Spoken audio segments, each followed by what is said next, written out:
সামনে ইলেকশন আসছে, ইলেকশন কে সামনে রেখে আইন শৃঙ্খলা পরিস্থিতি রিভিউ হয়েছে এবং ইলেকশনের প্রস্তুতি কি সেই অনুযায়ী সেটার রিভিউ হয়েছে।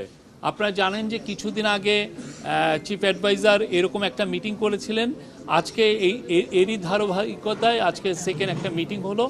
এই মিটিংয়ে অনেকগুলো ইম্পর্টেন্ট বিষয় আলোচিত হয়েছে এবং অনেক বিষয়ে সিদ্ধান্ত এসেছে। সামনে যে ইলেকশন আসছে, ইলেকশনের যে প্রস্তুতি আমাদের কীরকম এবং সেই অনুযায়ী আমরা কি কি কাজ আরও করতে পারি জোরদারভাবে, সেগুলো নিয়ে আলাপ হয়েছে।